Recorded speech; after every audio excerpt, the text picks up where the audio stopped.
Hi everybody, and welcome to Wayzata Today for Thursday, April 23rd.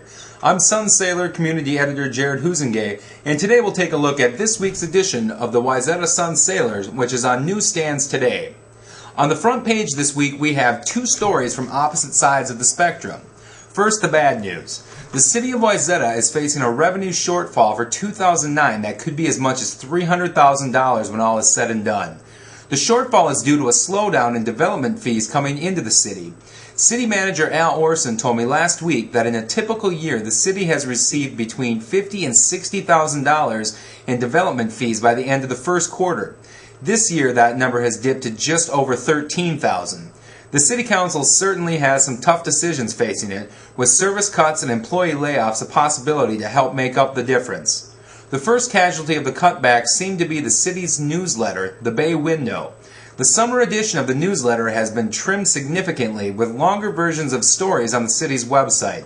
The city has also decided not to print the newsletter in the fall or winter, instead making it an online-only publication.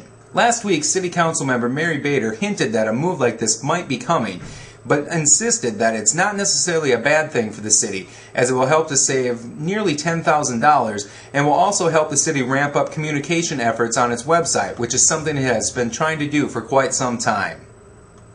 Now for the good news. Former Wayzata High School and Ohio State University football standout James Laurinaitis returned to Wayzata last week to be the keynote speaker at the annual Spring Prayer Breakfast to benefit Interfaith outreach and community partners. Speaking to one of the largest crowds in the breakfast history, Laurinaitis spoke about how his faith has played an important role in his life and the success that he's had, adding that that success has also allowed him the opportunity to spread the message of Christ to people who might not otherwise listen. Some people may not listen to a preacher, he said, but they will listen to a college football player from Ohio State. James's father, Joe, better known as professional wrestler Road Warrior Animal, was on hand to introduce his son and had these comments following it.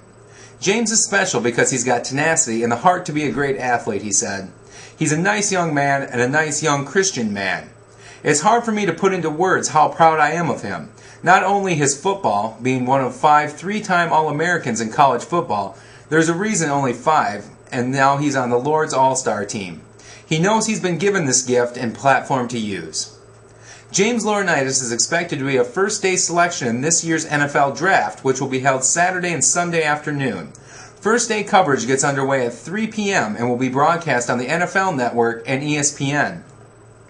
The full versions of these stories, along with Wayzata Schools news, an update on the Wayzata Police Department's efforts to get the community engaged with the department, and a story about the passing of longtime Orono public address announcer Lou Edworthy are available on our website, mnsun.com, and in this week's edition of the Sun Sailor.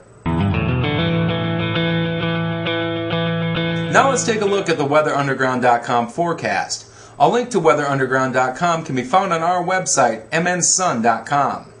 For the rest of Thursday, it looks like the sun will be playing a constant game of peekaboo with the clouds, with high temps will still be around 80. For tonight, we may see some clouds roll in overnight, with lows between 55 and 60.